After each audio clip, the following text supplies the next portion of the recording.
Not bad.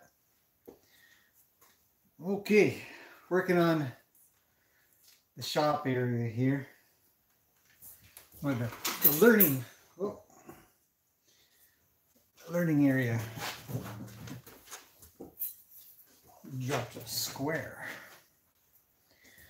Okay, let me just get organized a little bit more. I've got this space is really coming along, but I still have to do a backdrop of some sorts. I don't think I want this here. I don't know. We'll see. I have my computer with me because I'm not responding to all comments in a very timely manner yet. So I thought I would do it's actually pretty warm right now here. It's rainy. Today's a rainy, drizzly, supposed to get a thunderstorm kind of day. I'm inside at the moment because I want to get this area figured out. Oh, I need one more light. There. That light will help lift me off the background. Oh man, there's just stuff everywhere. I can't believe it. Okay, I want to get onto my computer. Bear with me briefly while I do that. And wait for the internet connection to hook up. Go, internet, go. Go to that. Well, it looks like YouTube crashed for a second there. Okay, let's see. I need 2 tabs. No, that. Mute that. Okay, so let's see. Okay, now I can pay attention to comments on here. I'm just going to reduce this to really low. Okay, so I got comments on here, so I don't have to pay attention to my phone, which is way the heck over there. And I need to I need to get back to a few comments. And what I'm going to do is for all the comments that I haven't been able to get to in a timely manner, and I always encourage you, if you think that I haven't answered your question or something like that, feel free to post it again. So that's happened, and I thought, I should get to this. But we're always, if we miss something, it isn't because we choose to miss it per se. We just happen to miss it. So it's kind of unusual to see that happen. Okay, so head over to my comments and questions tab. Okay, so computers here. I've got a bunch of stuff here in case I need to answer any questions that come up through the live chat. And let's see who's here. Luthien0902 from Germany. That's cool. I've been to the edge of Germany. I went up to the Matterhorn over in Switzerland. And so I think from there you can see Switzerland, Germany, and France. Yeah, I think so. Anyways, loved it. Loved that area. I've never been to.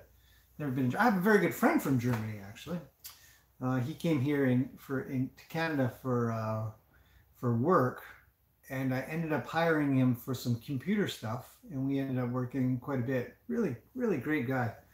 So anyhow, Sue from California. Hi, Sue. Carla, Crystal, and whoever else is here. How many are here? 5 or 6.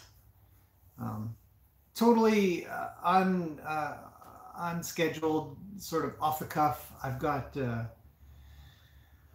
just a pile of things that I'm kind of hoping to talk about. Carla says, is there going to be a main topic or just any questions? Main topic is horses. Horses. No, there's no, I wasn't going to go down any specific path unless sort of drawn there, unless a specific question sort of takes us there. But I do want to get back to, oh, 1 minute. Just give me, I need one more thing.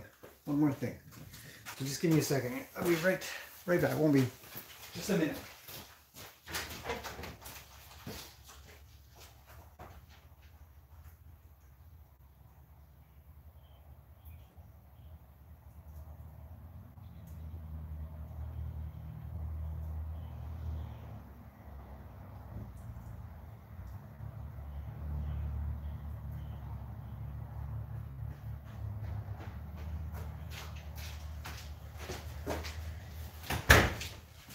Okay, I'm back. So the way YouTube works, you get your interface on the computer and stuff, but it doesn't show sort of like the latest notifications to. Yes, the app does. So I just have to grab my tablet.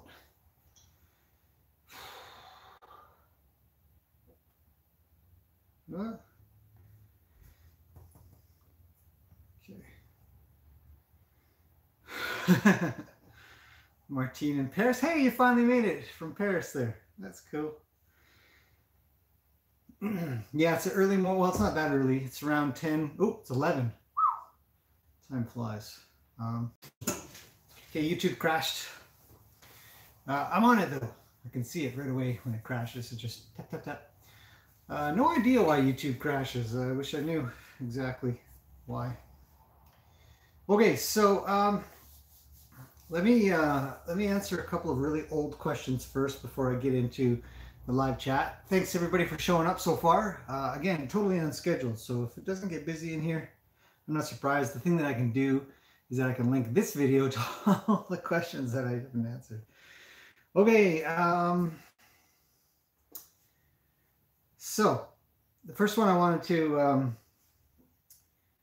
talk about actually is the oldest comment that I've got in here, which happens to be not that old, about a week ago, maybe a little over a week ago. And I was talking about hooves. I was talking about when horses pick up hooves. And I had said something along the lines of, wouldn't it be cool if horses could talk? And am I doing a campfire tonight? It's supposed to be pretty rainy, but we do have a fireplace inside the house, and we had thought about doing an inside fire time chat. So we might do that. Yeah, that'd be nice. It's a small little fireplace, so it's not going to be the same if we do it, but there's a good chance of that. Anyways, so one of the viewers, Lori, says, when I went to go deal with Gracie, if you guys haven't seen those videos, if you check out the Gracie videos, I had gone to go check out Gracie and trim her, or I actually hadn't planned on trimming her, but it just so happened that her hooves were so bad that I had to do something, or I felt like I had to do something, so I did. So she comments, she goes, whether you realized it at the time or picked up on it,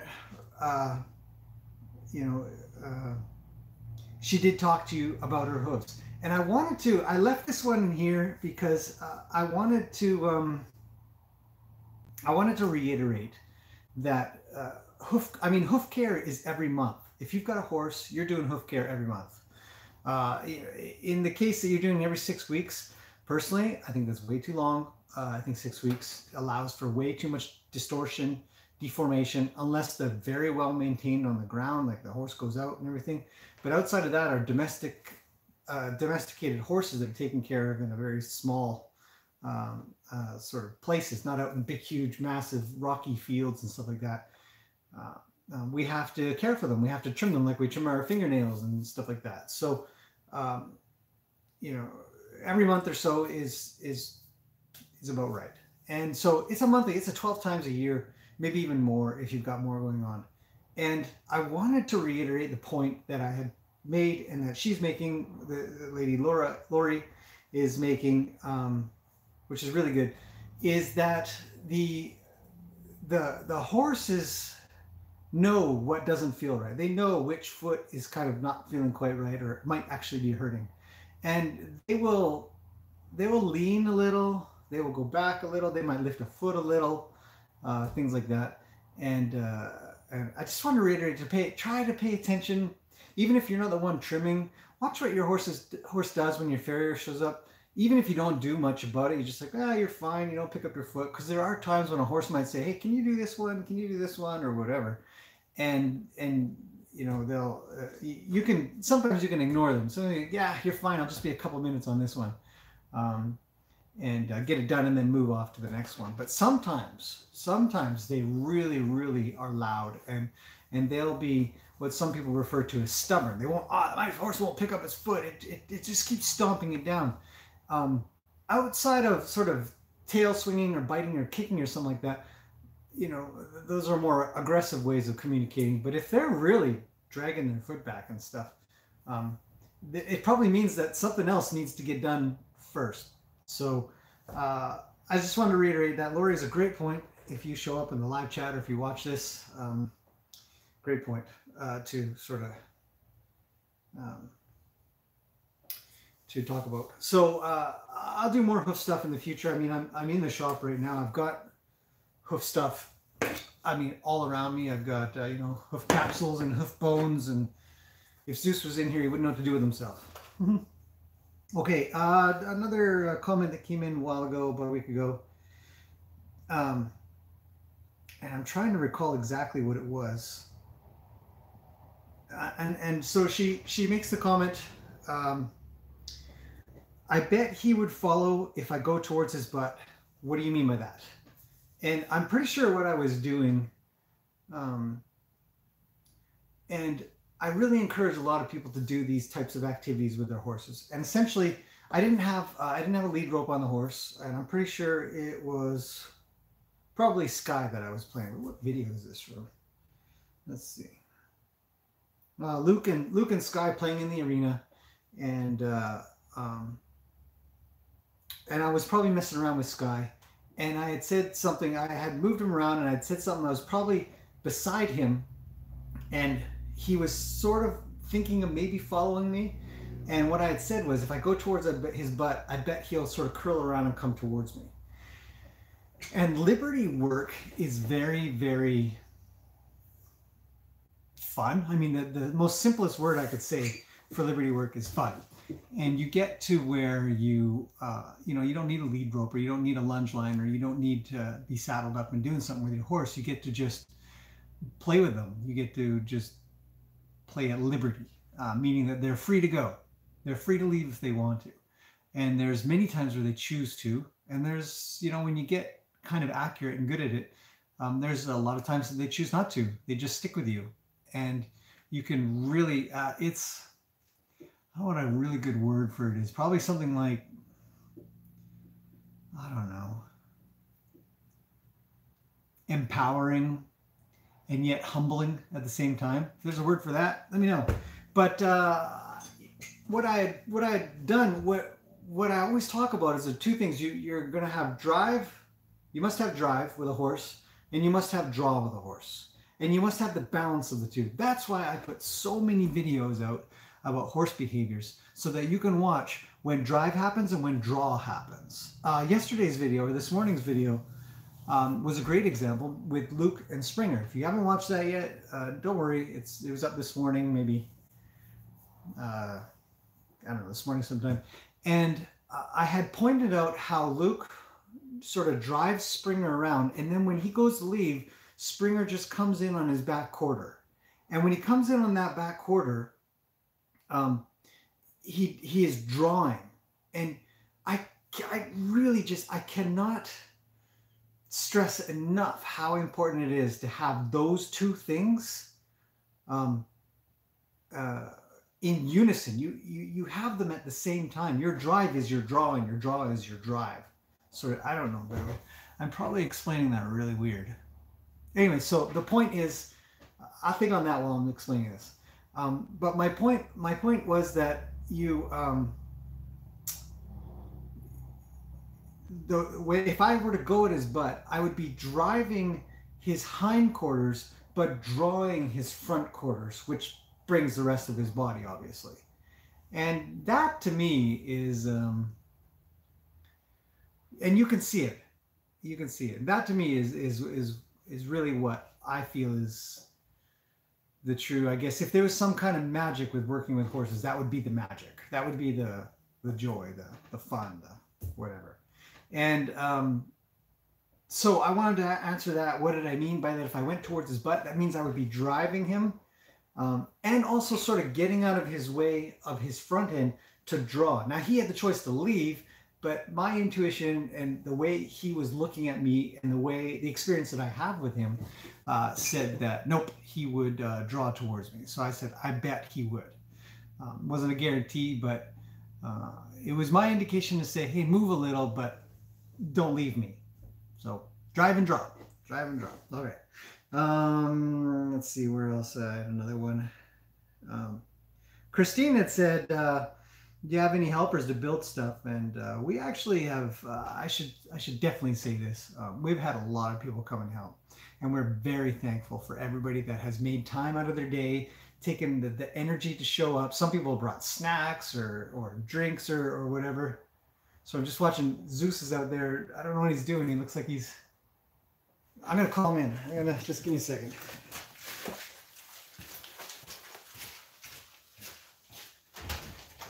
Zeus, come here. You look lonely, buddy. Come on in. All right, good boy.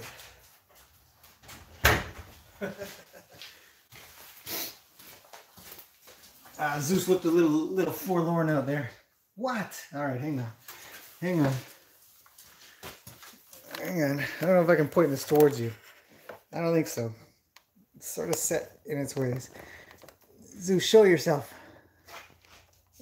You're too close to me. Well, anyways. Okay.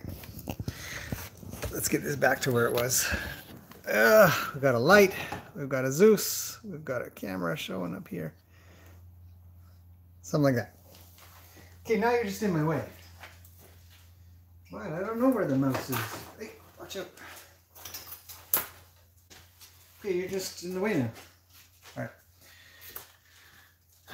It's not quite the same, is it? Oh, well, it doesn't look too bad. I'm gonna bring that down a bit. Come on, camera. It's a finicky little tripod deal. Okay, back to the what I was talking about. Yeah, we have a lot of help, and more is coming lately, and it's amazing. There's no way, there's no chance, I think, that we would be able to do this on our own with the amount of work that comes into this. And another person actually said you should trade work, so like some students will come and work, and you give them lessons. And we actually do have volunteers, people who come and they don't want anything. They just want to come help and be with the horses. Actually, a lot of people will come and they'll just want to come snuggle and pet the horses and be somewhere sort of peaceful. So there's a great trade-off in that regard. I like it. They like it. It's good. Yeah, so that's that one. Now I had another one that came in 2 times. Keisha asks, what bone structure and or muscle change in a horse's body to make them gated? I had this discussion with a couple of people about what makes a gated horse. Now, I've got some friends in the standardbred industry that are firm believers that they come out, they just know what to do. They just know how to do that. And that's just the type of horse they are. I've got other people that talk about, Tennessee Walkers or the Foxtrotters or whatever, the ones that get the chains and, they get taught to sort of lift their, and they're not allowed to kids.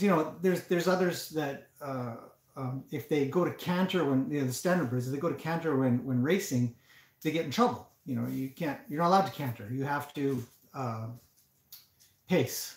And so there is, I don't believe that there's any bone structure or muscle modifications to the horse that make them gated or not. There's the Icelandics as well. Those are gated. What else is gated? There's a bunch of gated horses out there. And I think it's much more of a hereditary genetic thing and to do with the brain than it has to do with the muscles or the bone structure. Because I don't believe that there are any changes to the horse itself through those. If a horse is perpetually gated, is always moving, standardbreds are a great example because they race. I do find that there are muscle changes in comparison to, it wouldn't be any different than if you were to compare to, say, quarter horses or cow working horses or something where they're constantly sort of on their butt, I guess you would say, is what a lot of, up over their hocks and things like that. They're going to have a much bigger butt. It's just the way it goes. And big shoulders probably, if they've got to leap around, if they've got to cut. They're probably going to have big shoulders because they got to jump side to side. So I think that that might be the only change there. But as for the idea of gating, I think that's more genetic or biological. And then there's also the learned aspect of it, because some people would say that they come out, they're a foal, and so they would come out, pacing. And so the question is, well, do they just know that, or did they watch their mom or one of the other horses around them pacing, and they think, that's a good idea. I guess I'll run around like that too. I don't know if there's any good science to that. So you're really just getting an opinion of a bunch of people that I talked to about it, the things that I think, but I don't recall that there's any strong science one way or another. So there you go. Let's see. Leslie asked about trailering. Of course, I put up that thing about Gracie and her getting into the trailer and being a nuthead about it all. I think nuthead's probably a bad description. I shouldn't say that. She was very afraid. She's very afraid of what the trailer meant. Not that she likely had any lasting memory in her brain about what a trailer is, but when she got onto the trailer with me, she was very trusting to get onto the trailer with me. She just hopped up, and that was really good.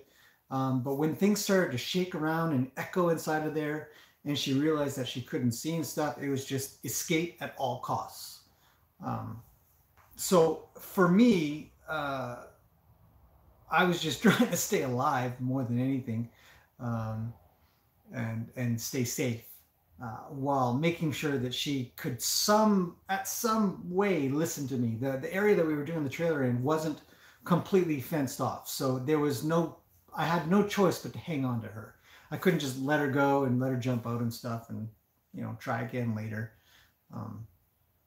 I had one choice, and that was to hang on to her, and that was not to have her leave me if I could help it. So go with them. If you can't make a horse, if you can't ask a horse or request or firmly request a horse stay with you, then you have to go with them a little bit until they feel a little bit better, which is what happened. She got away from the trailer, and we both stopped, and I was able to pet her, and we moved on, and finally onto the trailer she goes.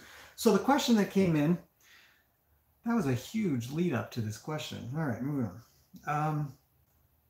Okay, great question. Here's another question. Do you use rope halters in your trailer for trailering? I was always taught absolutely not. Rather use nylon, blah, blah, blah. It goes on.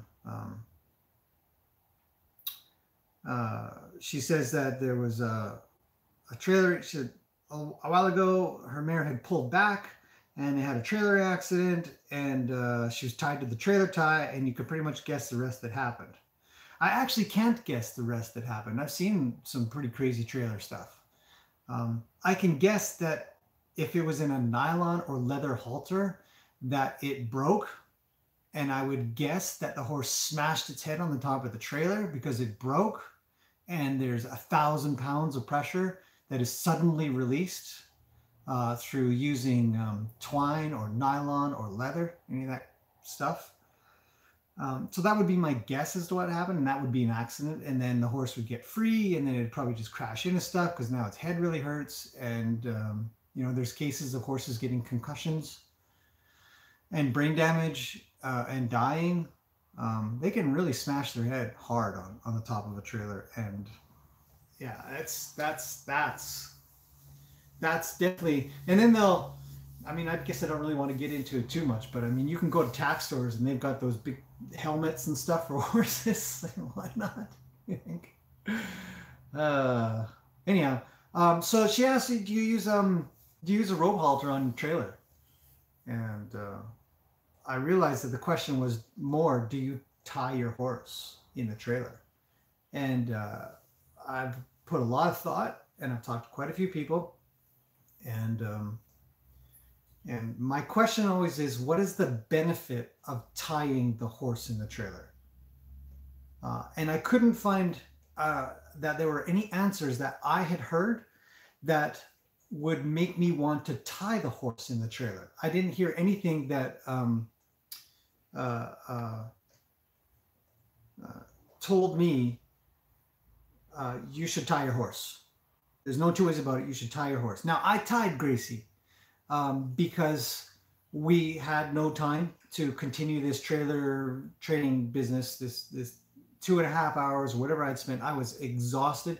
Nobody else there was able to help out with that. Nobody else was able to take over and continue the work that I was doing with her.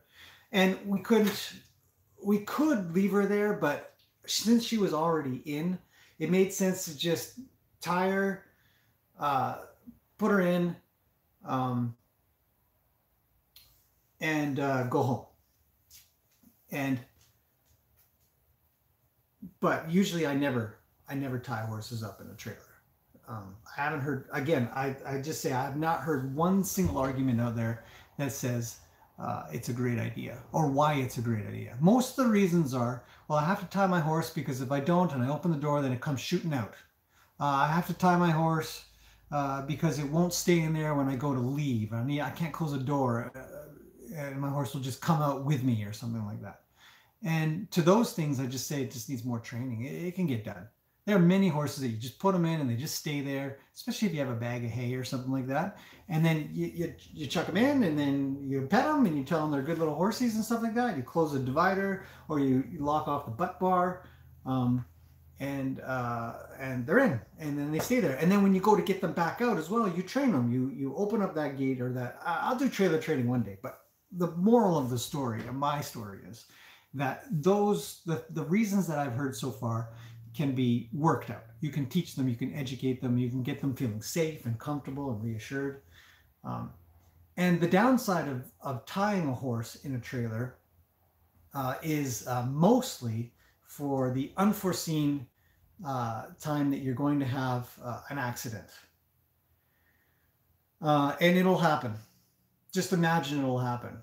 You know, you're not going to know when it's going to happen. One day it'll happen. Your trailer will flip over. Somebody will crash into you. Somebody will hit you from behind. You'll hit somebody from behind. And you got to go into the trailer and somehow untie your horse's head from the wall. To me, the benefit doesn't outweigh the risk of tying. If I've got a horse that wants to run out of the trailer, no problem. Into the arena we go. We work on that for the next week. Get it done. Don't come out. Don't come out until I say so. Just stay there. In fact, stay there for the next hour. I'll hang out with you. That's cool. We'll work it out. And then when it gets done, it gets done. And you don't have to tie them. And you don't have to take I think that you don't have to take that risk.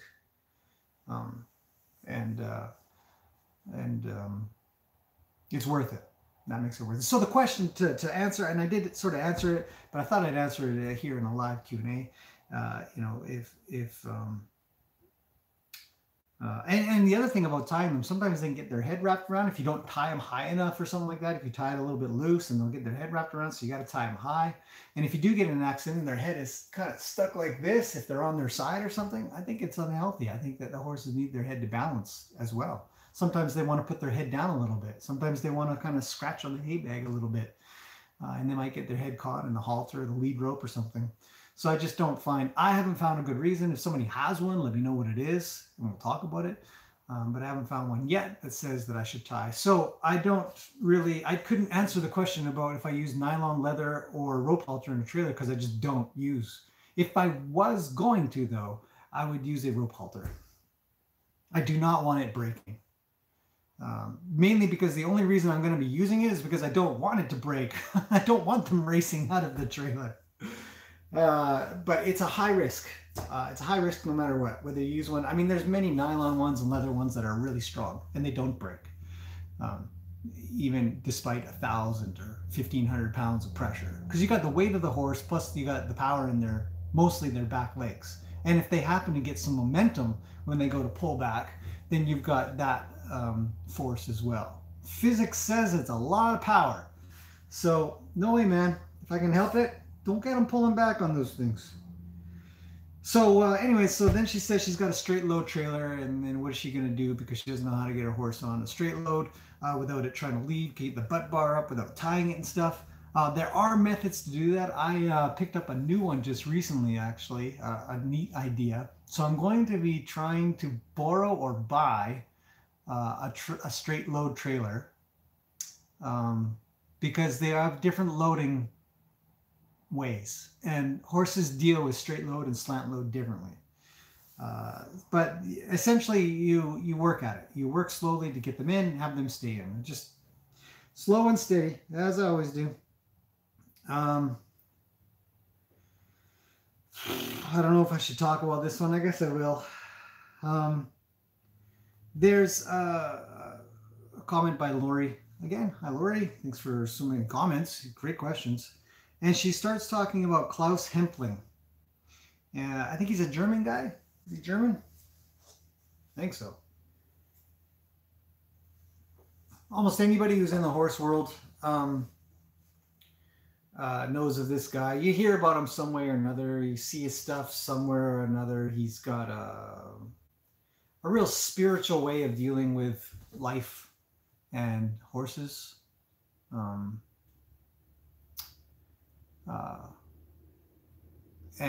She went on to talk about how great she thinks he is and all the things that he's doing and how she feels, that there is that sort of spiritual or a mental connection at the very least with horses. I think I was talking about communicating with horses, and my opinion is around the same. I'm very scientific, so I'm not really going to fall too far into the spiritual sort of belief category. I mean, I have my own sort of opinions and beliefs, but I try to back them up as much as possible with theory and practice and repeatability of the experiment itself to see if I can replicate and break or prove. So essentially, as all science, you're going to have a hypothesis and you come up with a bunch of stuff to try to break that. And if you can't break that hypothesis, you now have a proven argument for a particular whatever. Which is a great help because then you can consistently go about your work with horses, which makes it much more efficient. But I do believe that as animals, as living beings, we very much feel what other things or people are feeling. Dogs know when we're sad, kind of idea. It's normal. Horses know when we're afraid. People talk about that an awful lot. I worry about people who watch Klaus's stuff. I haven't seen a single video without at least 100 cuts in it. Cut here, cut there, cut here, cut there, cut here. And it just flicks around so much, it's really difficult to follow. I've never been to any of his things. I've heard that his clinics and stuff like that are exorbitant. I mean, they are ridiculous price, thousands of dollars to go to his stuff. Is he that good? Maybe, I just don't know. I like the work that he does do with horses, the stuff that I have seen. I think he's got a great feel for horses. He knows what to do. He knows how to act. All of the actions represent good theory. So in that regard, I see it that way. And I do believe that horses very much can understand if you're mad, if you're happy, if you're weak, if you're strong, if you're firm, if you're not. They will pick up on that stuff so fast, so fast. They're not distracted by what we have as humans, as our voices, our stories, our words that are so easily used to trick or deceive. Horses are, as they always say, horses are incredibly honest. They know exactly what's going on most of the time. It's hard to trick a horse, I guess you could say. You certainly can't talk them into something. You have to convince them otherwise. So, there's a lot going there. It's great, though. I think anybody watching Klaus's stuff, if you feel encouraged and you feel positive about working with horses, then he's doing an excellent job. And I don't believe he does anything bad. I'm not saying that. I just can't follow the guy. It's just, stop cutting your videos, man. Okay. What else? Maureen, you asked how did Lena burn her nose? Sunburn? Yeah. Getting actually a little bit chilly. I've been working my butt off, and now I'm... Hey, Zeus, what are you doing down there? Horses that don't have pigmentation in their skin, especially their nose and their mouth, some of the whiter horses, for sure, mostly, will get a sunburn. Some get really bad sunburns. Some can't handle the sun at all. They're in poor shape. And so Lena, if she's in the sun a little bit much, she'll get a bit of sunburn on her nose. You can actually put sunscreen on horses if you want. But mostly just provide places to get out of the sun, get in the shade and stuff. So that was a while ago. That was an old video.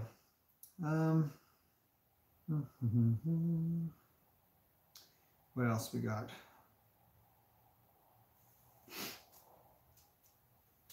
We're almost ready to get into the live Q&A. On that note, though, the amount of... What? Do you need to go out? I just let you in. You look lonely. He's wagging his tail at me. Just lie down. Just a minute. I'm going to let him out. You want to go out? You have to go outside? I just let you in. Do you want out? I'm not going out with you. Okay, bye. Okay.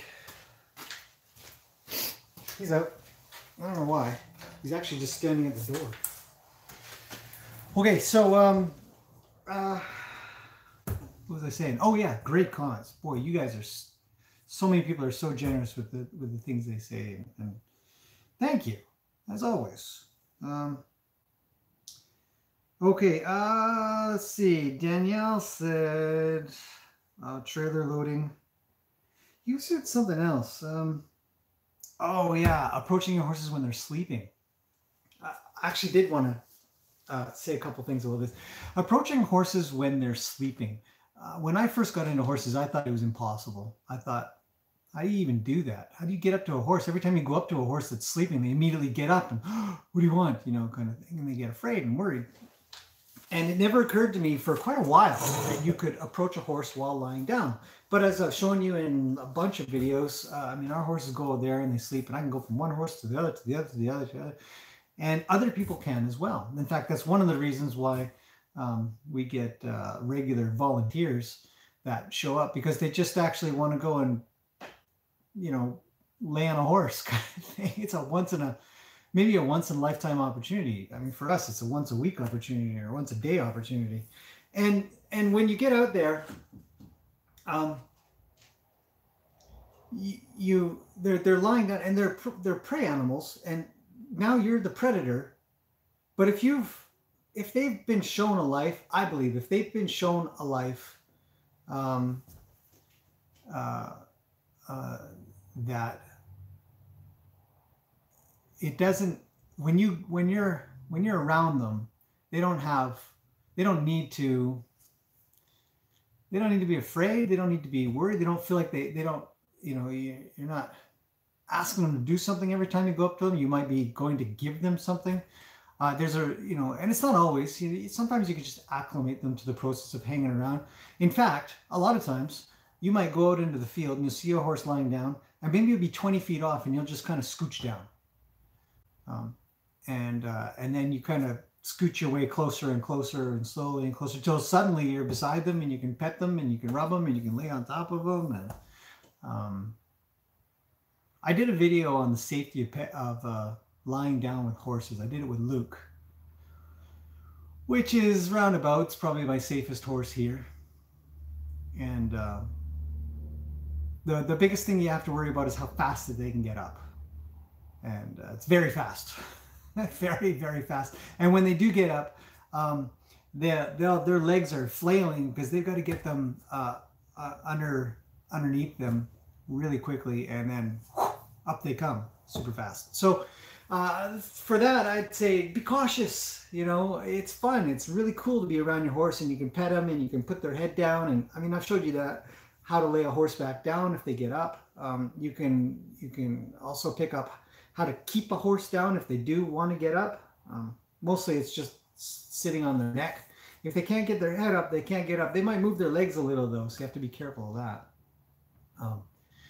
But most likely if you're in a case like that, you've got your vet there. So, but maybe not.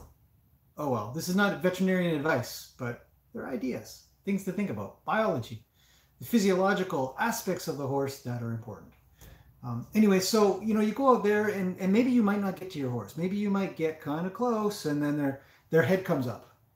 That is absolutely no different than if you're dealing with your horse for any training whatsoever. If you're just going to their paddock, they're standing up eating, and you start to approach and they stop eating. You know, there's cause for concern for them. Is their head high? Are their ears forward? Are their ears back? Do they look like they're going to evade if you come any closer, or do they look like they're going to come to you? You know, most horses will not get up to come to you. They'll just, because if they're coming to you, they might be like Lena, where they want some scratches and stuff. They're not going to get up for that. They'll just wait for you to come to them most of the time. Not all the time, but most of the time. So, you know, if you want to get to your horse is lying on the ground, you may have to start with just getting closer and closer and walking around a little bit. And you're probably not going to get up to them if you go from behind, which somebody had mentioned. Where were you? Somewhere in here. Annette said something, in my opinion, very smart. And maybe I had said it, but maybe Annette actually knows. If you guys have not seen this guy's work, go look up Andrew McLean. He's got some great science. I mean, there's a lot to weed through, but great science. He works with elephants as well. He's the elephant guy as well. But he talked a while ago. I picked this up a long time ago about points of contact on a horse. So Annette says, wow, 2 points of contact and then weight on her back. Plus you approached her from the rear. The reason that we should be concerned about approaching a horse from a rear, not so much as the kicking thing or any of that crap, but I mean, you should be, but more to the point that when a horse is facing forward, when their head is sort of in line with their body, the only point that they can't really see is right behind them. They got very good vision. They can't see under them very well, and they can't see them behind them. So they actually have to move their head. So approaching from the rear, if their head is sideways, there's no problem. But they might start thinking, why are you approaching me from behind? Do you think that I can't see you? That seems weird. And Mother Nature kicks in and says, whoa. But their biggest guns are right behind them and they're back in. So they're going to feel safest with their butt towards you most of the time. But they might start thinking, what's with that? So yes, absolutely. 2 points of contact. I'd like to get more, but I didn't push it. If you've got a horse that is touchy, you could touch them with one, like touchy mean, not touchy-feely, but touchy as in spooky, like worried. You can touch them with one hand and you might be cool. You know, rub, rub, rub, scratch, scratch, scratch. And you'll bring in another hand and they might start to get up a little higher and you rub, rub, rub. And then you might bring that hand over the other side of their body and they might be, whoa, they might be freaking out. It's only 2 points of contact, but you have to consider that your chest might end up touching, which is 3 points of contact. So you might not be really seeing this and this. You might be, see, he's just sitting outside the door. Anyways, you might be seeing the effect of 3 points of contact.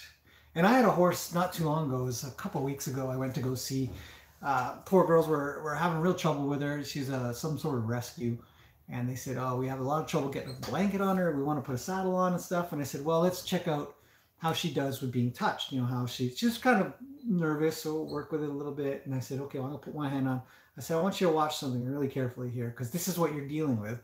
And it's not my theory. It's theory borrowed and it's good science and it was well proven. It's a great one.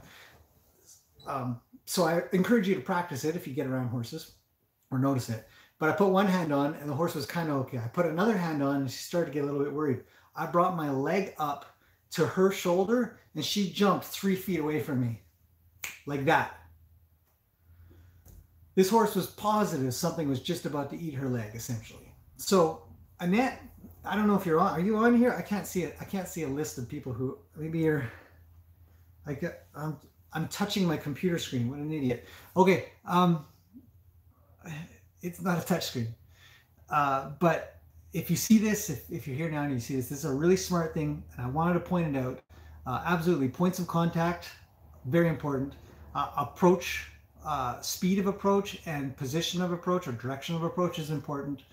And it's true, Gracie was amazing. I was pretty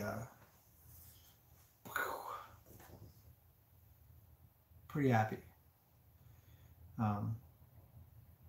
Somebody said that Gracie's finally found her family because she's got Auntie Peggy hanging around and keeping her safe. So it's nice. It's nice. Yeah. Anyway, so that sort of covers some of the older. Oh, Kathy had a question. Kathy Brown. How old does a horse have to be before it's old enough to be ridden? It's another one of those questions like, should you shoe a horse or not shoe a horse? Should you use a bit or should you not use a bit? Should you use a treed saddle or a non-treed saddle? Should you use a martingale or not use a martingale? Should you use spurs or not spurs? Some of these more controversial questions, sensitive to certain cultures questions, are this falls into that category. How old should a horse be before you should ride it? The good thing is there's proven science as to when you should ride a horse. And thanks to so many more people putting out good papers, good videos, good proven stuff, they're discovering that horses really shouldn't be loaded on their back for any length, any long, any extended or worked length of time until they're somewhere around 5. Their bones don't fuse together for quite a while. It'd be like having your 3-year-old piggyback a 2-year-old or 1-year-old or whatever, 4-year-old piggyback a 2-year-old. I don't know. The idea being that that's the theory. Is you're loading a body that musculoskeletally, if that's a word, the skeleton can't support the pressure. Not to say that they can't be ridden at all. I don't believe that they can't be ridden at all. But I wouldn't think that it's a good idea to be riding for extended periods of time at all. Horses are very strong, and if built up, their tendons and their muscles can really support a lot of stress and pressure and athletic endeavors. But I mean, there are quite a few people. There are a lot of people that are quite frustrated to watch 2- and 3-year-olds be worked really hard, especially in the racing industry. So there's a lot of science behind that, and I encourage you to go look it up. Not necessarily take my thoughts or opinion. I follow what is proven. I follow the stuff, not opinion like, oh, it's fine, the horse is going out fine. Because you see these 7- and 8-year-old horses out there that are arthritic and wrecked, and they're in rescue facilities because you can't ride them. They're useless. I remember meeting this one horse called Atlas. I'll never forget his name because I didn't forget how wrecked he was, and he was 7 years old, and he was an old cutting horse at 7. Luke's 7.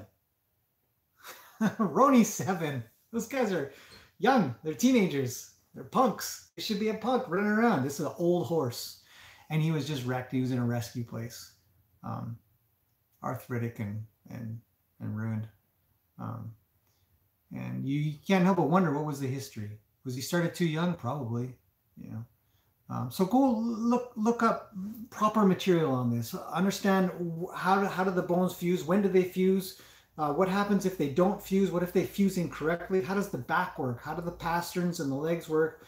All of those things are super important and relevant to the question you're asking. If I were to give an answer, I would say, you know, nothing big, nothing even little before 3. I wouldn't ride anything before 3. There's piles of groundwork. There's so many things you can do with a horse before 3. Who cares? From 3 on to 5, maybe a little, you know, just bits and pieces, get them used to stuff on their back. Definitely put a saddle on. And you can weigh it down with sand pants. You know, it's 50 pounds or something. That's not much. You can work that upwards, keep building them up and stuff. You could probably try to hop on top and just making sure that you're very careful. 5, 6 years old, yeah, they're pretty built. They're pretty good. Some would wait till 7 or 8. So you remember, there's all spectrums. Just got to figure it out. What else we got? Let's see if there's one more. I feel like there was one more. If not, we're on to the live chat, finally. Everybody likes Sky. I get a lot of comments that Sky is so beautiful. He is a beautiful horse. He's great. So soft. If you were to experience him in person, just to be around him, he is such a soft, quiet, a peaceful horse. Very, very peaceful. My coffee is getting a little chilly. I need a new coffee. Okay. All right, let's move on to live chat. See if you guys have any questions or anything that I said, chuck them in there. Anything to discuss? Let's do that.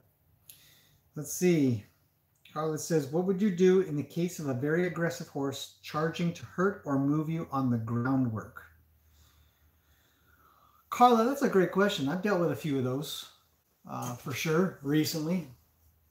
I might be able to do a case study on one horse. The first thing that I would say to any of these cases, let's go move my computer back over here a bit. The first thing I would say to any of these cases that are aggressive or trouble or trying to hurt you, and fury. I don't know if you guys remember, if you've been here for a while, if you're a long-term viewer, or if you're not, you've seen a few. I did a few videos with Fury, who was an Arabian horse that came here for a couple months. And in the beginning, I was told that, and I've told this story, so it's not new. I was told that he would charge fences and gates. He had bent a gate, a metal gate, a metal round pen gate sort of deal. He bent that. He charged so fast and so hard. So he was here for a few things. One of them was to get him so he wouldn't do that anymore. And I wouldn't take any of these cases, I wouldn't want to explain any of these cases as, the horse is bad. It's a bad horse. It's a stubborn horse. It's a naughty horse. I wouldn't want anybody to ever think those things about horses when you see them like that. I want you to feel sorry for them. I want you to feel sad for them because they're living their life in fear. They're afraid. And that comes out as, in some cases, it comes out as aggression, or it appears to be aggression. And some of them, I'd say maybe 5% of them, are just spoiled brats. Meaning that they've been allowed to get their way for so long that they can't imagine anything different. And there will be some who will just straight challenge. They will come and let you know that they're the head horse. The best way that you can learn how to deal with that is to watch a head horse deal with a horse that thinks it's the head horse, but it isn't the head horse. That horse is the head horse. And I've learned from the best, in my opinion. And it requires just the ultimate timing. The faster your timing is, the more refined horse you appear, which you are a horse person, but to the horse you appear much more educated, much sharper. If your timing for pressure and release is fast, I mean really fast, that horse will figure out very quickly that it probably can't outsmart you, it probably can't outmaneuver you, and it will just straight say, that's cool, what do you want to do? That's the basic solution to these problems, in my opinion. In my experience, not just my opinion, by experience as well. So if you've got a horse that's really aggressive, and what was the question? Charging to hurt or move you on the groundwork. Charging to hurt, I'm going to just trust that you believe that the horse would hurt you. Some faint a lot, not faint like fall over, but faint as in, like boxing. Just you throw a right jab because you want to line up your left or something like that. If you aim for here and the person goes here, well, that's perfect for here. So that's a feint. Some horses will just do that. They don't have an intention to attack. A great example was just yesterday or this morning, whatever. God, this morning's video with Macaroni, how he would feint. He would give Springer the impression he was going to do something, but if Springer just sort of stood there, he's like, "Are you sure?" And Macaroni would be like, "Yeah, actually, I'm out." And then it turns out that he wouldn't, because he wouldn't really want to fight. He was just feinting, you know. That Springer figured it out, and so some horses will just do that. But I'm going to make an assumption that you're correct. He's out there to get you and hurt you, and that sucks. That's really hard. Horses like that need to be worked at from a little bit more of a distance, and if you have to, put a barrel between you and work them with that. They won't go through the barrel usually. And so the way I deal with them is you do small movements. Let's see if I can explain this without screwing it up.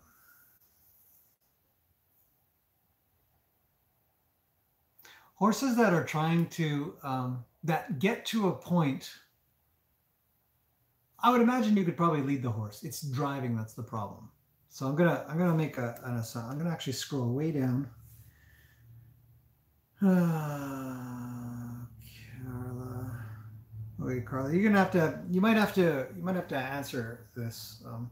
But I'm going to make an assumption that you can lead the horse, but you can't drive the horse. You'll probably have trouble driving, and that's really super common. To be able to lead, but not drive. As soon as you start to drive, they're out. They're not interested. Anyhow, so my work would involve probably a lot of backing up, a lot, until I got it really quite accurate. I wouldn't overdo it, but I would lead and back up. I would lead and back up and lead and back up, and I would back up a few different ways. I would get the back up to where it's nice and soft, and throughout the whole process of backing up the horse, you have to make sure to reassure it, let it know everything it does is what it should be doing and should be reassured that it's a good thing that it's doing. And soon you'll get the horse more into the mindset. Yeah, can lead, couldn't drive at the time. Yeah. You'll get the horse into the mindset because you have to drive them back. So you're not driving forward yet. Now driving forward is another thing altogether. But driving backwards can happen. You might get a horse that gets stuck and might rear. You might get a horse that might try to escape left or right, but you want to block that. And as soon as you get even a little bit, you'd start with just leaning back. Horse just leans back a little, and then you might get 1 foot. And throughout the whole process, just calm that horse down. Work on getting its head low. Work on touching its face, touching its eyes and its ears. If you feel like you've got an idea, you'd like to use verbal cues and stuff like that. I do. You can say "good boy" or "good girl" or "way to go" or whatever cue there is that just says "good job." I would put a lot of that in. And then when I've got that back up kind of good, at a distance, I would start my circle groundwork. And I wouldn't go beyond maybe a step or two. You're not going to get anywhere. If you've got a horse that's going to try to move you or going to charge, they're so worried that you're going to move them into a spot that they're not going to be happy with, that they will be happy to go right through you. They say, "No way, I'm not doing that." But you work them up to wanting to do what you're doing because you're giving so much good feeling to it. And so I would start if you check out the groundwork, the first 3 steps of groundworks and the second 3 steps of groundwork. Those are the things that I would start with. I would start with my hand out to the left or to the right, whatever way works better for the horse. Most horses go to their right better than. They'll keep you in the left eye rather than the right eye. So I would get them to go, but I would want that go to be accurate. And I really would encourage you to pay attention to how that go goes. Both myself and Ross Jacobs put out a really good one as well, if you ever check out his stuff, on how to get a horse to go off of a feel on the basic groundwork. And get that go accurate.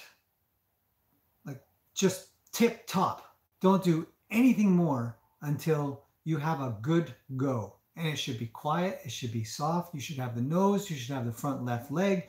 You should then have the front right leg. You should have a little backup off of that go. And then around they go around you and they yield around you nicely and everything is soft. But don't do anything more until you get that or you'll wreck it.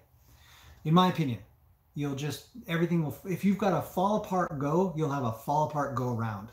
That's almost a guarantee. I'd say 99% of the time, it's not going to work out. So that's what I would do. I would just work it. This is a long answer to a short question, eh? Martine says it's 8 o'clock. I'm way up top of the questions, so if there's a bunch of questions in here, bear with me. Having a campfire tonight. We might have a campfire. Jen's not here right now. She's out. I'll let her explain later if she'd like to as to where she'd be. It's a personal item. She's out at the moment, which is one of the reasons why I'm in here, because I get to have my free time to do whatever I want. It's nice. Yeah, so the fire may happen in the house because it'll be pretty rainy. It's supposed to, yeah, like I said, thunderstorms tonight, so we'll see what happens. Olive's dream. God, you guys are just, thank you very much. Really appreciate that. It's just, I mean, it's no different. We actually have a box that came in the mail. But I want to open it with Jen. So soon, maybe later or tomorrow. But again, I mean, thank you very much for all of my great work. You know, for me, I'm just happy to be able to, you know, I mean, this channel is full of positive people. I'm so glad, Jen is as well, that we've gathered just a pile of people that are really encouraging and positive. Because it encourages and brings more positivity to anybody that's new that comes in, and that changes, you know, the mindset a little bit here and there. It's a different learning opportunity for those that are new, and we get a lot of new people. I had a phone call just yesterday. Older lady, 61 or something. She says she last time she was around horses, she fell off. She really wants to try again. Same thing, you know, people that want to try to get into things. So, you know, you're welcome for everything that we do here, but thank you guys for showing up and keeping up, you know, maintaining and keeping up what we're doing as well. It's not just us, for sure. You'd like to come and hang out and volunteer on one of your vacations, you're welcome. Yeah, come on down. We have, I don't know, so much to do. Do you like weeding? Because we need a gardener. Not a gardener like that I was doing, transplanting one tree. I'm talking about like maintaining. I mean, now that the spring is here and it rained and it's sunny and stuff, weeds are everywhere. So it bugs me, but anyways, yeah. Watchman on the Wall, Florida. I didn't know you were in Florida. I don't know if anyways, welcome. Thanks for coming. Patricia, no, I can't see you. This is a one-way conversation, mostly, other than what we're writing in here. It is, you don't have to worry. I used to, quick piece of trivia, I actually used to build live chat applications online. I've been building them for, I don't know, 10, 12 years or something like that. And I first started when I was in Japan. I worked at a Citibank, and we built this system that allowed bankers to do live trading for mock training of live trading of money. And they had a phone system, and they had an online video chat system that I built, and it was fantastic. Took me so far. I really loved it. I'm all out of that now, but yeah, no, this is just a one-way stream. Margaret says, I'm 60, I'm too old to ride. I used to ride hunt seat. No, 60 years old is not too old to ride. I work with many older, mostly women, some men, who just ride at a walk.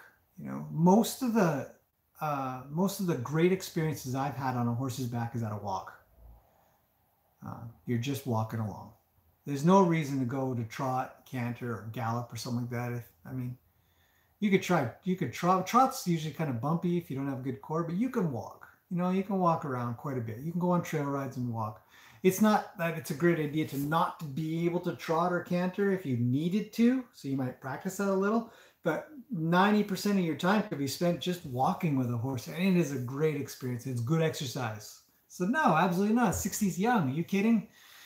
Give it a go. Stay fit, stay flexible though. You know, it's an athletic endeavor.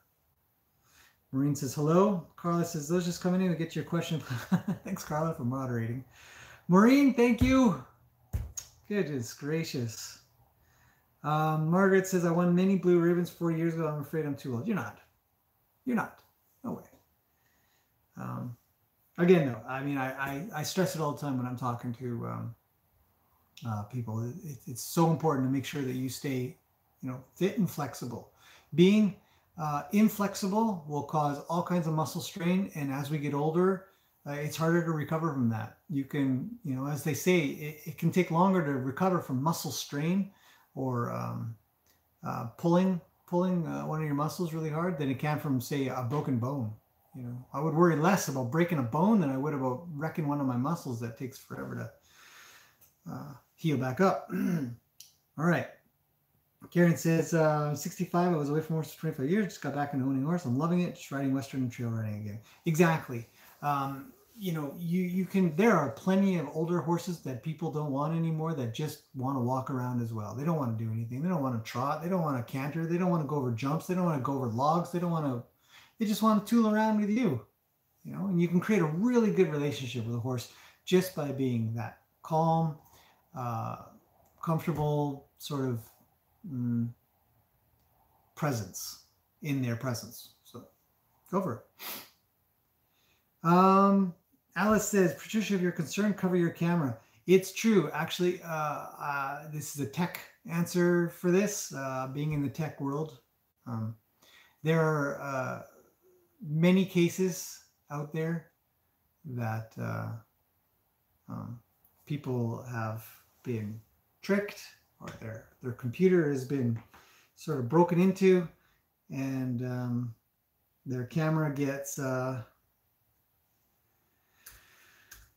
what's the word, compromised.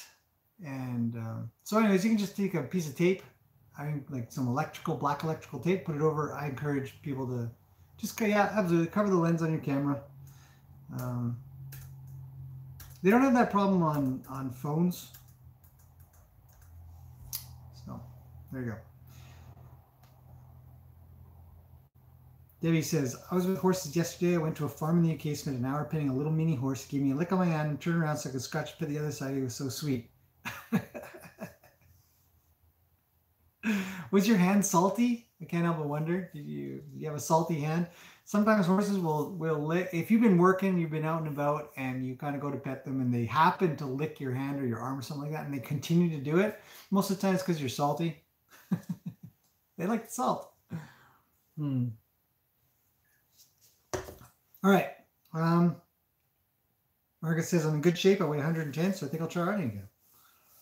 110 what? Holy smokes. Pounds? It's great.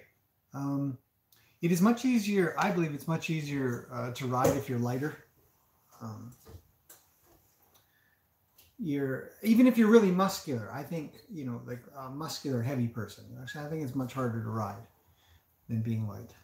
So yeah, I mean, be around horses, do your groundwork, make sure the horse is safe. Don't hop on anything that's already fidgety. I talk about it an awful lot. For people who are getting into horses again, and you're maybe worried, or you feel like maybe you don't have the skill to kind of do some stuff, then you know, before you get on that horse, make sure that it's listening. It's doing the things you ask. And I, when I do lessons, just some people come here for lessons and they expect to just ride around, but I never teach just riding around. There's no such thing as just riding around in my mind. And I will encourage people to make sure that they can move the horse around on the ground. You can both lead, as I was telling Carla there, you can both lead and drive. If you can't do one or both of those, I wouldn't recommend riding at all, because when you're on their back, you're driving. When you're turning, you're leading. And so you have to be able to do both. And when you're on the ground, you can do groundwork that is leading and driving at the same time, especially with your circle groundwork, things like that. So, yeah. Debbie says, I would not disturb a horse that was sleeping. They do not sleep a lot as it is. I agree, Debbie. I would not approach a horse that had its head on the ground. Right down. I leave them alone. If they've got their head straight on the ground, I usually don't bug them. If they're sort of half up and they're a little dozy and their eyes are kind of opening a little and stuff like that, I might go and bug them a little and hang out. But generally, I too would just leave them be. I remember going actually to trim a horse not too long ago, a few weeks ago or so, and I showed up. And it's a bit of a drive, half-hour drive to get there. So, and I show up and I look in his stall, and he's flat out on the ground, just out. And I sent a picture to the owner, and I said, you know, I just don't have the heart to wake him up. I'll come back later. I've got some other stuff I can do anyways. And she was so happy. She says, thanks. Let him sleep. It's true. You know, they don't sleep a lot. Horses sleep very little. It's not that they need all that sleep. So, you know, 4:30 in the morning in Australia. Thanks for coming, Samantha, at 4:30 in the morning. You know, it's the weekend. Isn't it Sunday there? Don't you sleep in? Margaret says all racehorses are run at 2 years old. It's true. It's sad. It sucks. Most of them get pretty wrecked. In some way. In some way. Not saying they all die or anything, but some do. A lot of issues with death really occur because their legs break, which is no surprise. Oh well. We're not going to solve it here on this live chat. Let's see. Where was I? Carly says, yeah, can lead, couldn't drive. To cover that one more time, a lot of people can lead their horse, no problem. And you see it everywhere. They'll lead their horse from the stall over to wherever they're going to do their work, saddling and stuff like that, and tie them up and saddle them and stuff. And they'll lead them out into the arena, and they get on, and the horse gives them trouble. And I would guarantee that a lot of cases there, they probably wouldn't be able to drive them around much. They would have a little bit of trouble. And so I'd say, again, you know, if you're going to ride, make sure you can drive them.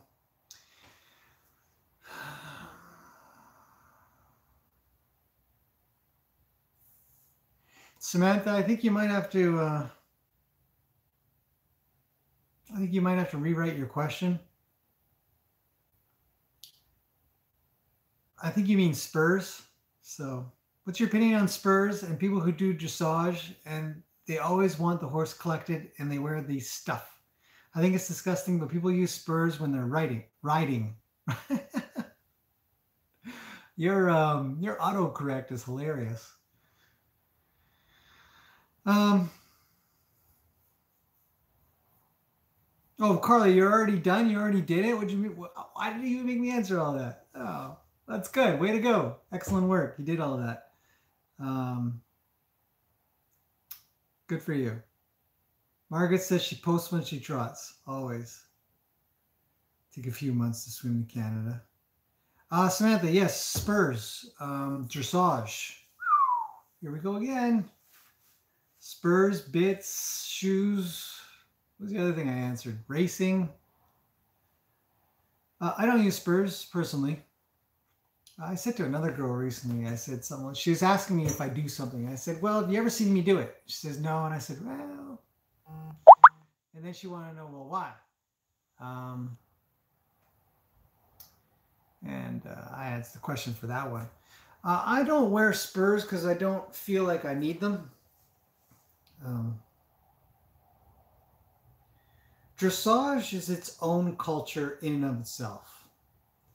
And I've seen, and a lot of people have seen, a lot of posts about the FEI. What is that? The Federation of Equine something or other? I don't know. I can't remember. And the rules in competition, dressage, and jumping and stuff like that, how you can't not have a bit, you can't not have a martingale, you can't not have spurs, you can't not put on these things that control a horse.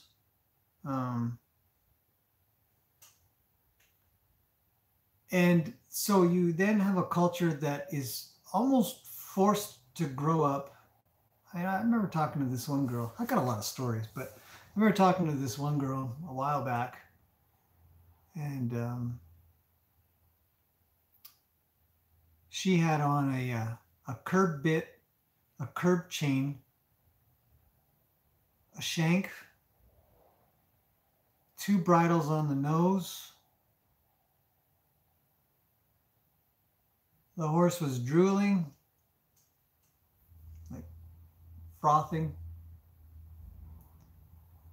And she would say that she loved her horse. And the horse would go to scratch his leg and she'd yank it up. And there are going to be those in every culture of the horse world that have learnt from those in the horse world that maybe they shouldn't have learned from. And I bet they don't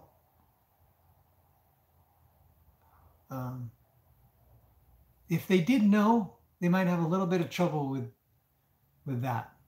If they knew different, if they knew that there's a different way that, and what they were doing was doing certain things. So let me just break this up a little bit. Talk about spurs for a second. I don't wear spurs because I want my horse to respond to my thighs. And if I could get my horse to respond to my body, then I'll do that. If I can get them to respond to my thighs, then that's the next thing. Then it's down to my knees, then it's to my calves, then it's finally to my feet, and my heels.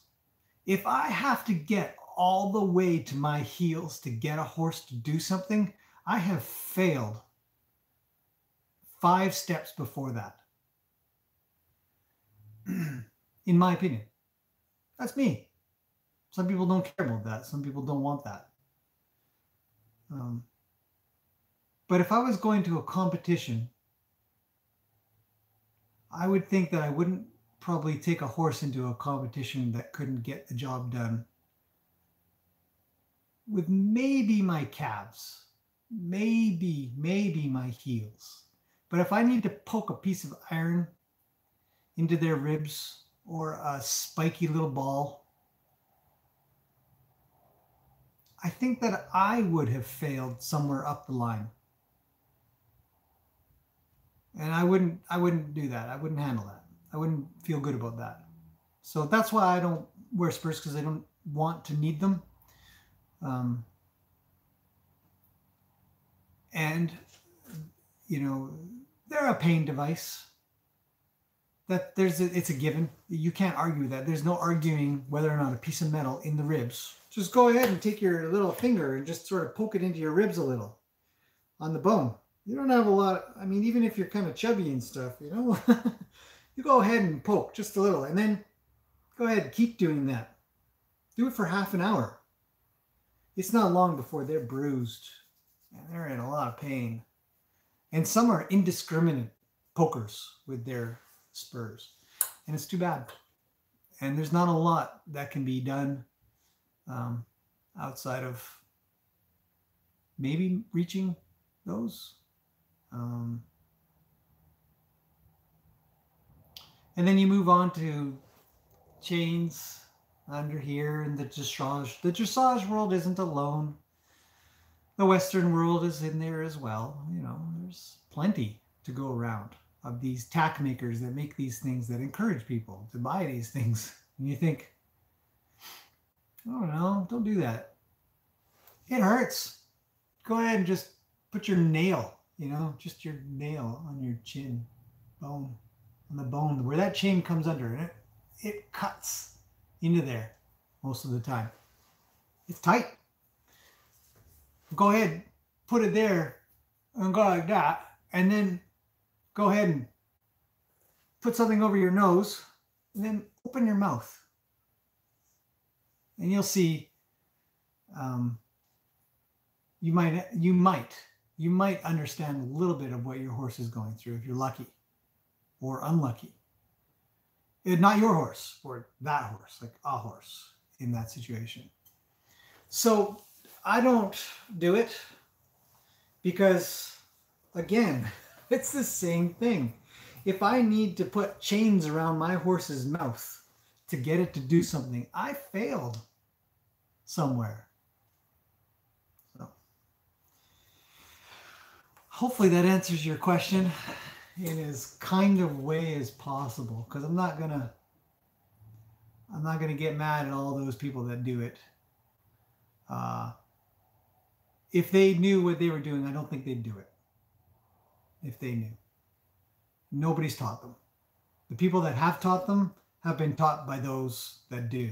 You guys have heard the 5 monkeys story, haven't you? It's kind of long. Keisha, yes, I did answer that. I answered your question way at the beginning. So you'll have to watch this later, or if I don't know if you can rewind. But I did see your question twice. I had left it because I meant to get to it and I didn't. And then, anyways, I did answer it. I don't think there's anything too special that's happening. But anyways, you have to rewind. I'm going to move on to the next thing. But Debbie says, poor Frisians suffer greatly with dressage as it's the go-to horse for dressage. It's awful. Yeah, I mean, it gets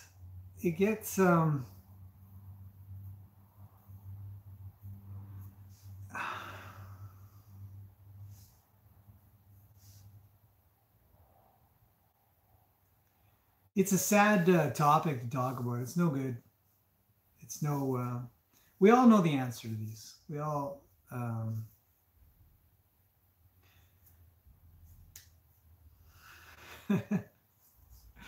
I'm so Canadian. Yeah, it's a funny thing. I think maybe you've been watching too many people that are mad. But anger and frustration and insulting and calling names and all that stuff, it's not part of teaching. Maybe I am Canadian, it's true, but I wouldn't say I'm the most polite person around. You know, there's times when I get pretty frustrated. I'm normal, I'm a human, but I'm teaching. I mean, I got my teacher's hat on, and I can say for sure, for all those channels out there that are just whining and complaining and angry and calling names and saying that people are idiots and calling them fools and saying that they're whatever, it doesn't help anything. It just gets, you know, it doesn't. I'd say that they just don't know the better way. They don't know that what they're doing, and someone has yet to teach them. Someone, and it's not going to be me unless they come to the channel, but somebody has to come along and say, did you know that it really hurts?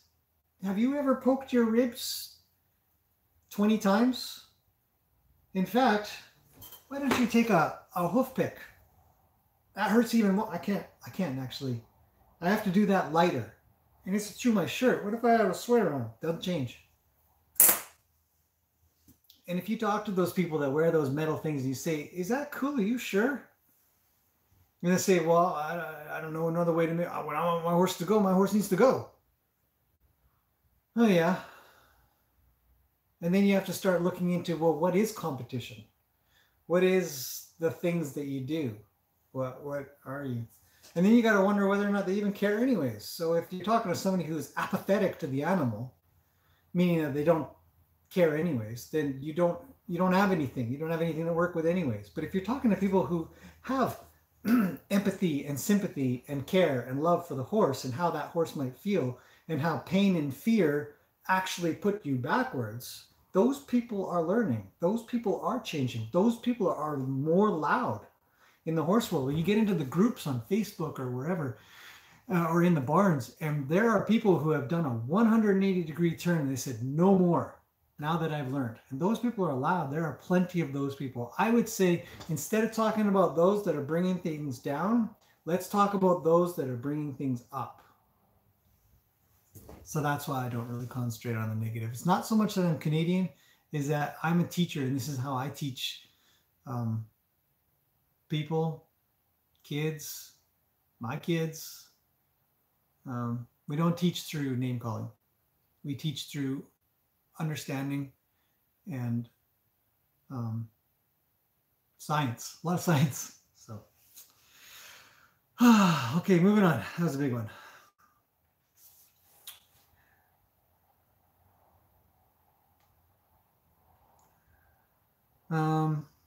Marianne says, this is why I don't want to find a trainer to help me with things because the horse world in Norway is old. You live in Norway.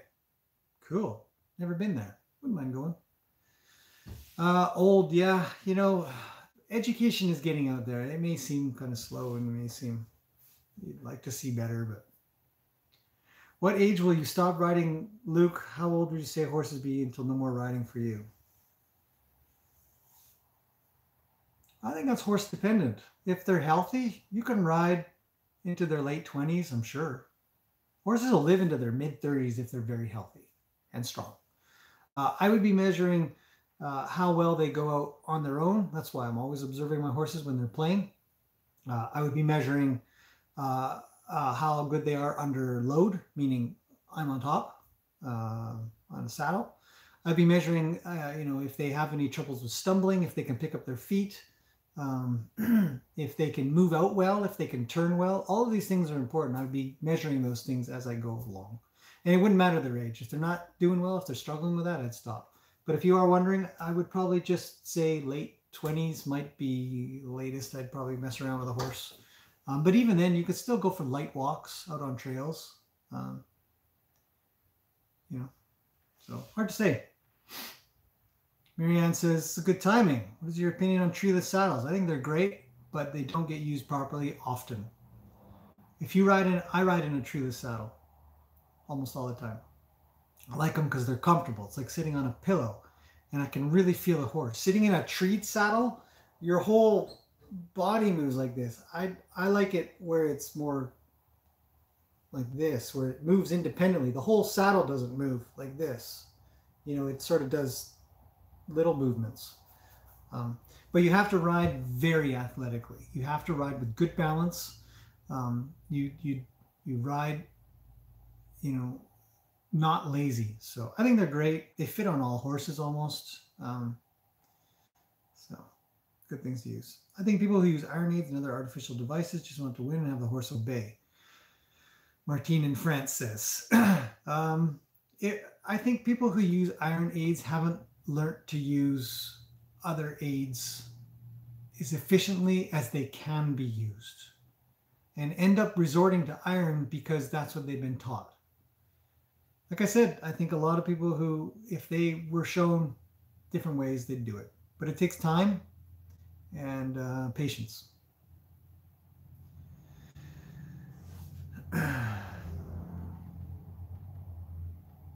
Holy cow. Okay, moving on.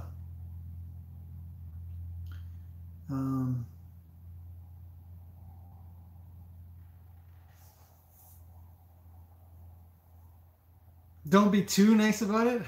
Marianne says, don't be too nice about what I'm saying. All right, I'll work on being more mean. I gave up riding because of the cruelty. It's one of the main reasons I love watching you. Thank you so much. You're welcome, John. Don't give up riding, though. There are way better ways to ride, and many more people are learning that and spreading the word. And there is a much larger faction of people in the world, horse world, that's not competition, but some in competition, but more the pleasure riding, that are thinking more about how to do this in a very peaceful way. So, anyways, thank you. Thank you for thanking me. Do you have a preference for warm-blooded horse or cold-blooded one in temperament, I mean?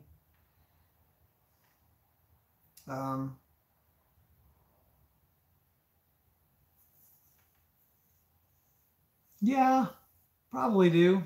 My favorite, I think so far, my favorite kind of horse is probably a standard bred. Not for the gait or anything like that, but every standard bred that I've come across, actually not every, but most, I'd say 95% of standard breds out there are solid. I mean, smart, calm. Um, they're usually really well put together. It's just the body that you have to build up most of the time. So, I mean, I like Gracie. She's a hot blooded. I mean, they said that hot Arabians are hot blooded, a hot horse. She's kind of nutters, but I mean, she's amazing. I mean, what a smart, smart horse. I love working with her. She picks up stuff faster than I've seen other horses pick up. Let's put it that way. So yeah, you know, it's yeah, I think that's probably my summary of that. Some of the Native Americans here ride bareback with only the strap around the horse's neck. Yeah, absolutely. A lot of people do that. They'll use a neck rope. People are experimenting in it more and more to ride with their body. You see the leather strap around their neck, and you might see them using it, and it might represent neck reining a little bit, but a lot of their cues are with their body. You just don't really see it. It's so subtle. It's good. Yeah, but they don't need a bunch of stuff on the face. No halter, no bridle, no bit, no nothing. It's pretty cool. How to use a Trias saddle right and how to use it wrong. Trias saddles need to be ridden where you're not balancing this, or you're not sitting necessarily right on your butt, but you're more on your inner thighs, sort of where the seam of your pant is. That will give you better balance anyways. I'd encourage everybody to ride like that. You don't want to be riding sitting down hard. You want to be athletic. You want to be able to move. You want to be able to balance. It's like sitting on top of a yoga ball, a big one, and keeping your balance. You got to do it with your body, not your legs. So don't ride with your legs. Stop riding with your legs, whatever you're doing. Anybody. How do you use it wrong? You sit down hard, and you bounce on them, and you don't move with the horse. You ride behind the horse instead of with the horse. Riding behind the horse means that you're responding late to every movement. So, no, I haven't heard about the 5 monkeys. The 5 little monkeys jumping in the bed. I used to read that book at bedtime. 5 little monkeys jumping on the bed. One fell off and bumped his head. Mama called the doctor, and the doctor said, and then it goes down to 4 monkeys, 3 monkeys, and then there's a little bear one. They roll off the bed. The 5 monkey story goes like this.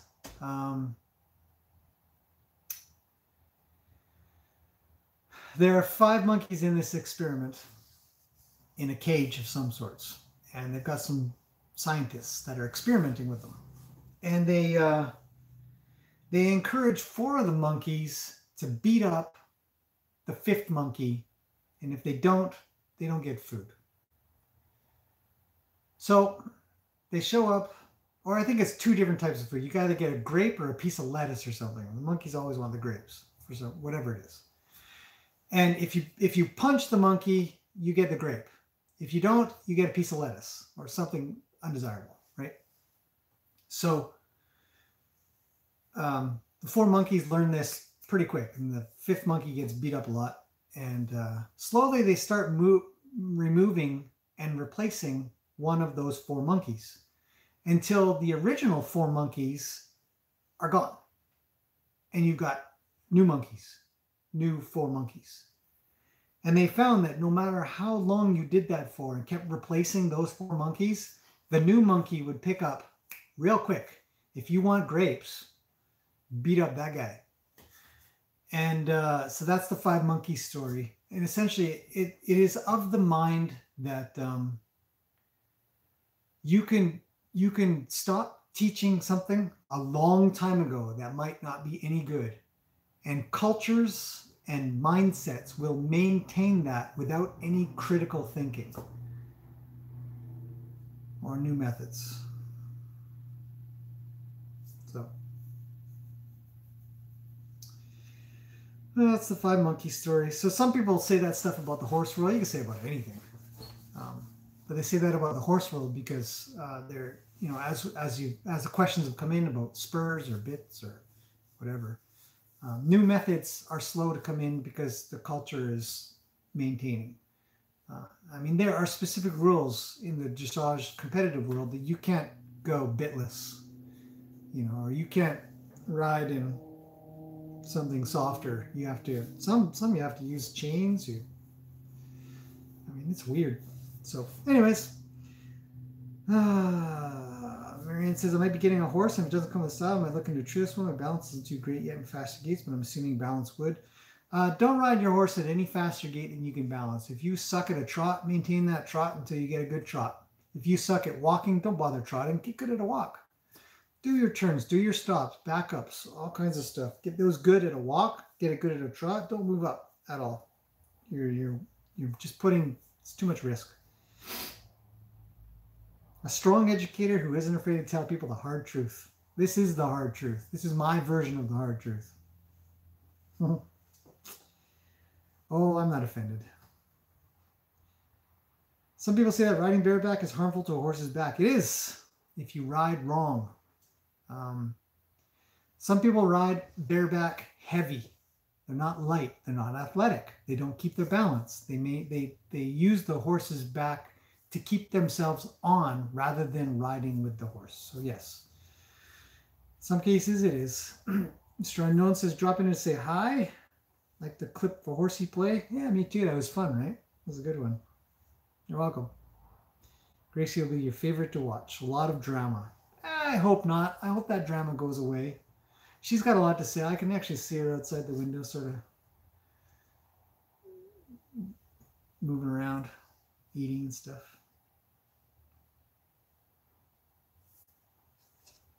So anyways, that was Q&A. I know that probably went really long. What are we at anyways? Holy crap. All the way an hour and a half. Sheesh. Okay. So hopefully that answers everybody's questions for now. Hopefully I've caught up on comments that, because Jen sometimes helps out with comments. I'm sure you guys notice that she's popping in and getting to all the really nice ones, really encouraging ones. And she loves responding to those because they're so positive. They are actually uplifting to us as well. This channel may be uplifting to those that are feeling, you know, like they want to watch some horses play and stuff like that. But we get really encouraged when we watch all of you guys come in and just say a whole bunch of really nice things. So, yeah. So it's good. I'm going to get on with things. I got to go work with some horses. Tomorrow we are hopefully doing a live stream in the back arena. I think it's going to be a little bit rainy. We want to work on the paddock as well back there. So we'll see how that goes. I'll put up a notification about if we're doing training in the back and do a live stream. For Gracie staring straight at, she's such a goof. I don't know if she can see me or she's looking at Zeus. Anyways, so I'm going to get on with a few things to get done around here. And I'll see you guys. Oh, you're welcome. Oh, wait, hang on. With a tree of the saddle, do you ride with a rising trot or sitting? Good question, actually. I rarely sit a trot myself. I don't find it comfortable. You depending on the horse. Actually, some horses are much more comfortable. But generally, I will do a rising trot because it naturally occurs to lift and be lifted out of the saddle or off the horse's back. So I wouldn't say that it's not a very big rise though. It's a good question. Do you do a rising trot? It's small. I mean, even I think in a normal saddle, I still only come up a little bit. I don't make large rises. I've seen some people where they just extend their whole leg. They're riding in their stirrups. If you're riding in your stirrups, you'll probably come up farther than you would if you're riding on your thighs. But when you're doing a trot, you really don't want, I mean, I would say you don't really want big movements anyways, but it's a good question. It wouldn't matter to me, treeless or not. Anyways, thanks everybody for coming in, and you guys are great, really great comments. Jen will be excited. She'll watch this one later and see all the comments as well. She'll be excited. It'll be good. Yeah, I will let you guys know later or early tomorrow if we're going to do if we do a live stream. It'll be early afternoon tomorrow, and so I'll put something up in the morning. We'll see how things go, and I expect we will. There's some stuff that I want to show and do. Probably riding. I expect riding. That's what I'm thinking about. So, anyways, so thanks for coming, everybody. All the questions, all the chatting, all the great words, all the compliments, all the encouragement, all the support. It's wonderful. It really, really is. So I will see you guys again. Oh, and then we might do the fireside chat. When Jen gets back, I'll ask, and we might do a fireside chat because those are nice. Everybody just comes in and chills out. We talk about anything. It doesn't have to be horses. Really, it's just a group of people, all of us that get together and just chitty chat about stuff, and so that's really nice. Anyway, so thank you, and I gotta reach all this way. See you guys again very soon.